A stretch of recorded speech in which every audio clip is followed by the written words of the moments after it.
Welcome to Coruzant Technologies, home of the Digital Executive Podcast.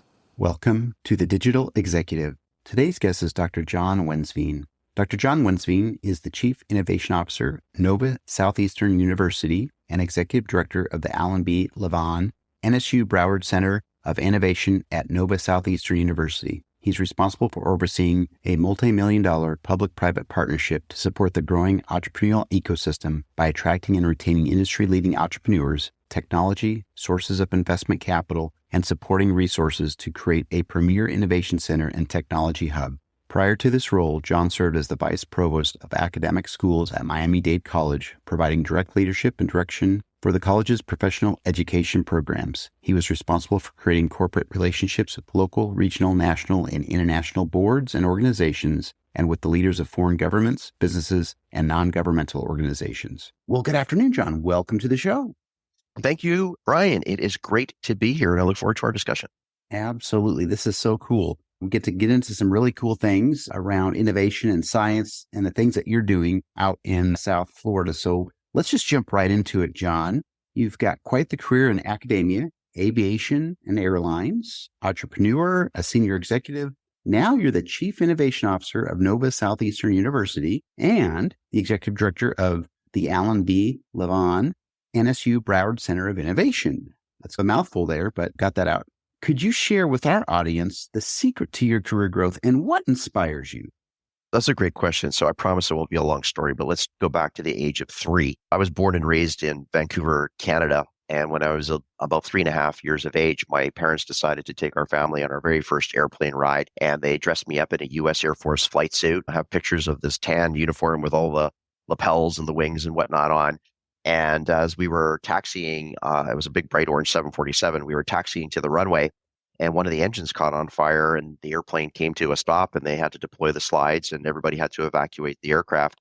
And that was the day that I truly bought the aviation bug. And I knew that the rest of my life was somehow going to be focused around that industry without actually knowing what it was, but I wanted to fly airplanes. And it was that experience that really dictated the rest of my life and really followed my professional career pathway and then my own personal pathway around the subject of aviation. And what I learned from that is that it was an experience that you learn from, and throughout the rest of my life, as I had more experiences, it actually made me who I am. So I think I was quite young and I had a lot of dreams, and I was always known in the family as the one that had pie in the sky dreams. And I was taught to bring it back down to earth, but I never really learned to do that. And I learned that if you set your goals on something and you're going to figure a way to get there, and you'll ride the highway of life, but knowing there are a lot of off ramps that eventually get you back onto that highway. And it was that experience that truly inspired everything I've done with the rest of my life. And I always refer back to that and get into more detail so that other people understand how an experience can be influential and determine how you go about accomplishing your goals.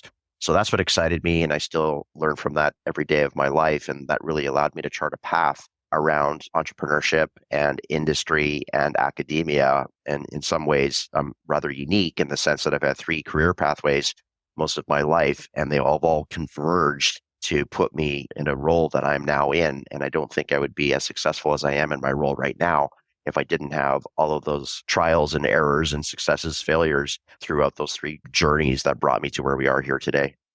That's an awesome story in such a young age to experience something like that. I'm just glad everybody was safe, but that's certainly something that would, in a way, leave that indelible mark on your brain. And I can totally see where you took your career from there. So thank you, John, for sharing. So John, the next question here, we're talking about the Levan Center of Innovation. It houses a cybersecurity training range. Could you explain how this range addresses the cybersecurity skills gap in South Florida and what types of training, certifications, research opportunities does it provide for students, industry professionals, and government partners?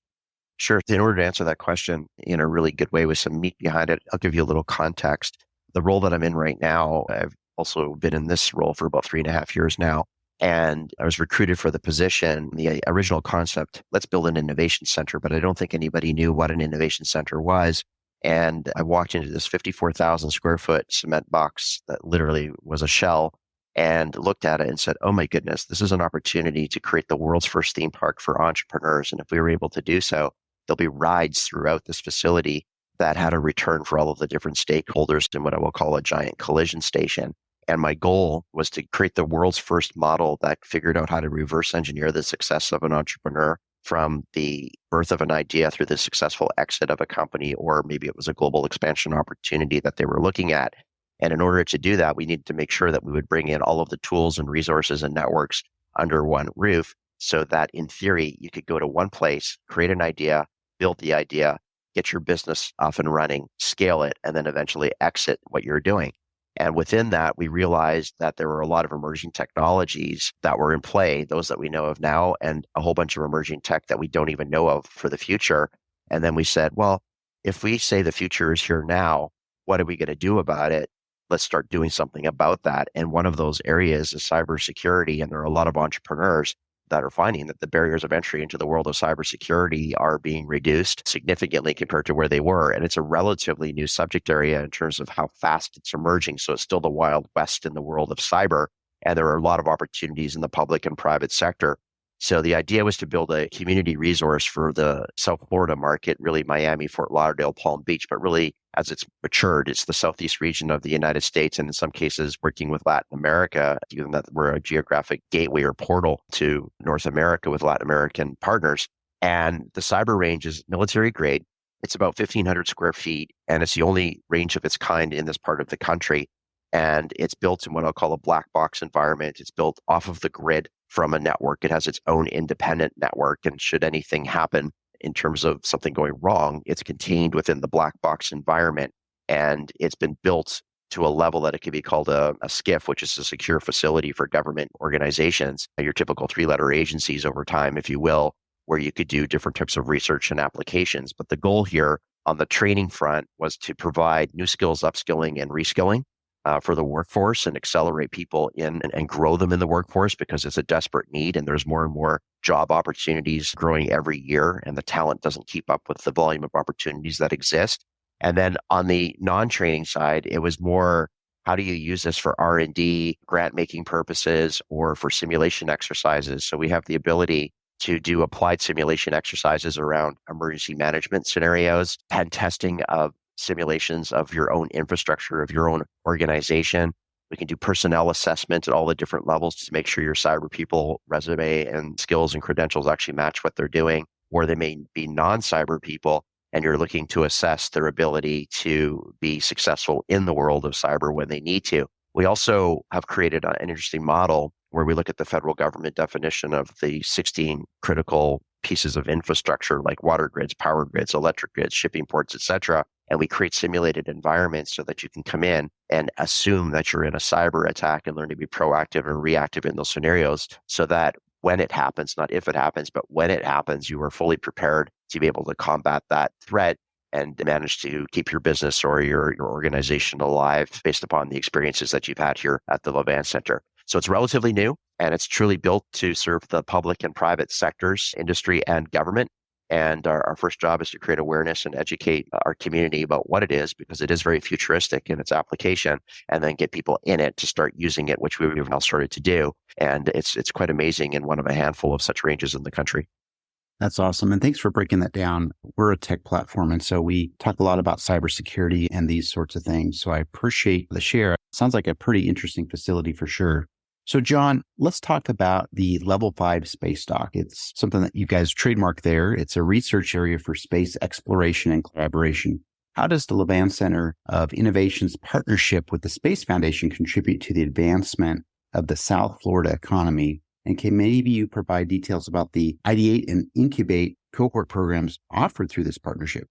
So this is a really interesting subject to me personally and professionally. And I would say about 7 years ago, I tried to plant the space flag in South Florida, and candidly, I could not get an engaged audience. I was actually, in quote, thrown out of a lot of meetings because there's this belief that space is all about extraterrestrials and spaceships, and it's so much more than that. And what I recognized that was going on in South Florida, and still is that South Florida as a region is becoming more of a tech hub or an innovation ecosystem. And it's the new hotspot in the country. We're getting a lot of movement from different places of the country that are from California to the Northeast to Texas, et cetera, relocating or establishing operations. And I let that go for a little bit. And then a couple of years ago said, let's try this again and let's plant the space flag in the greater Fort Lauderdale area, which is Broward County. And I got a lot of positive reception. And the reason being is that we recognize that a lot of industries that are very mature or new industries that are emerging or companies that are in different sectors with a slight pivot could support the space economy. And space is really about Earth, inner and outer space applications. And there's some low-hanging fruit out there, particularly around software, data collection, and analytics. So how do we make that more of a home here in South Florida, which is now morphed into something much bigger? So we established a partnership with the Space Foundation. And if anybody's in the world of space or familiar with it, will recognize that the Space Foundation is, in quote, the foundation in the world of space. And together we've collaboratively taken an existing model that the Levan Center has created for non-space entrepreneurs. So we have what we call a Founder's Journey program that supports the 4 cycles of the entrepreneur, the ideate, the incubate, the accelerate, and then the post-accelerate stage. And we took that model and then customized it around space so that we actually have a spacepreneurship program. And it's the first of its kind in this region of the United States. And we're now supporting the ideate and incubate portions of entrepreneurs. And we're now actually recruiting for the accelerate program, which are businesses that are already in existence that can now turn around and actually support space needs. That's the skinny of it. There's a lot more behind it, but the space flag has officially been planted. And when we say we plant the flag with all these initiatives like cyber and space, we actually create real flags. And our flag is actually going to space in the next couple of months with an astronaut. She'll be the 6th Black female to ever go to space. Her name is Aisha Bowe, and she'll be carrying our South Florida space flag up to the heavens. I love that story. And by the way, Aisha Bowe was on my podcast as well. So that's so cool. So you know her. That's great. It's very cool. So it's a small world, as they say. So thank you again for sharing. I think that's so awesome. So John, last question of the day. The Levan Center of Innovation offers access to advanced technical resources such as AI, machine learning, spatial computing, data analytics, all that, right? How do these resources enhance the entrepreneurial experience within the center? And maybe can you provide examples of how entrepreneurs benefit from these technologies? So entrepreneurs are an interesting breed and they have different stages. And frankly, those that set out to be entrepreneurs, most of them are not successful. And the failure rate is extremely high. So what we wanted to do is set a mission where we could create an environment where we could reduce the risk for entrepreneurs and accelerate their chances of being successful. So we actually look at the analogy of a baseball diamond and we define what you want to be when you grow up as home plate. And then as most incubator and accelerator models around the world try to get you to first base, we do something a little bit differently. And we figure out how are we going to get you from home to third base, then second, and then first. So that, again, we reverse engineer the recipe. And in order to do that, we want to put as many tools in the toolbox that we possibly can. And we're pretty much focused on technology. We do have entrepreneurs that are outside of technology, but we also believe that every single industry and every single company is a tech business, even if you don't recognize that. So that's one of our missions, is to show you what that means. And in order to do that, we're bringing in emerging technologies into the Levan Center of Innovation. And some of those applications include, of course, the cyber ranges we've already discussed.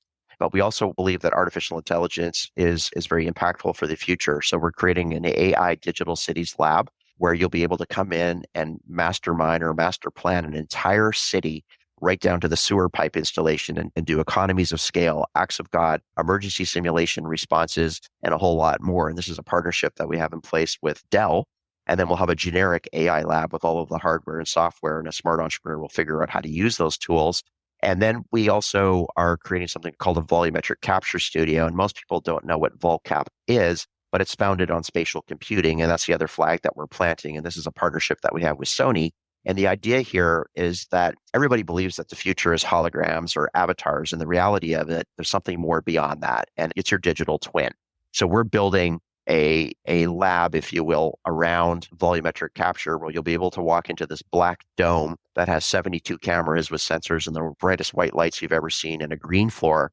And as you go into the dome and you do all of your physical movements, we capture that, and you can be in costume or not, but we capture you. And then we superimpose you into any environment that you could ever think of. There's nothing that's impossible to dream up. It just takes time and money to do so, and then the talent to be able to do so. But this is going to change the future in terms of the film and entertainment business, or how an entrepreneur demonstrates a product or a service where I can actually bring you into that immersive experience in the form of a digital twin. And it's pretty incredible. So again, we have to create education and awareness programs to show you that the future is here now. Here's one version of that technology. And then there are a lot of data analytical type models that come out of these types of technologies that we've got. And there's a whole lot more coming. We're also building a mobile innovation unit, which is going to be a double-decker bus that's been customized. And it'll be full of emerging technologies that we'll have the ability to bring out to our communities. And those that can't get to an innovation center, we're going to bring the innovation center to you, particularly underserved communities where there are budding entrepreneurs that don't have access or knowledge or awareness of the resources that they may need. And we'll figure out where you are and we'll bring them to you where possible. So to give you a couple of different examples, we have a number of entrepreneurs that are focused on the future as it relates to the metaverse. So we have an entrepreneur that literally has a desk and a chair. Her legally incorporated company is the desk and the chair at the Levan Center, but then she uses our technology makerspace to access all of the technology that's in there, from 3D printers and scanners to the AR, VR, MR technologies, and then eventually the AI technologies that we're building out. And she's truly creating what the future of the metaverse is, and which is interesting because if you try to define it, we don't actually have a definition of what it is. So she's trying to be at the forefront of it using applied technologies. And as a result, she's getting investors and customers, which is really great. We have another entrepreneur that entered the world of nail design, and she's created a software platform that measures females' nails using an application right to the 0.1 of a millimeter with accuracy. It's one of the most advanced technologies in the entire world. It's a $4 billion a year business where she's created a software platform utilizing the Levan Center platform and accessing our technologies to the point that she's gone from essentially working in a basement to having her own dedicated office to now landing a deal with Unilever and Target to manufacture and distribute her products. And she just got her first revenue check and she's taking off and she's now on the national stage and raising money and attracting new customers. And that's the goal of what we try to do here. And we just actually had our very first successful exit of a company. There's more news coming on that in the next month or so, but it's a significant multi-million-dollar deal where it was brewed within the Levan Center incubator accelerator environment and successfully was acquired by a significant investment company. And our goal is to do more and more of that.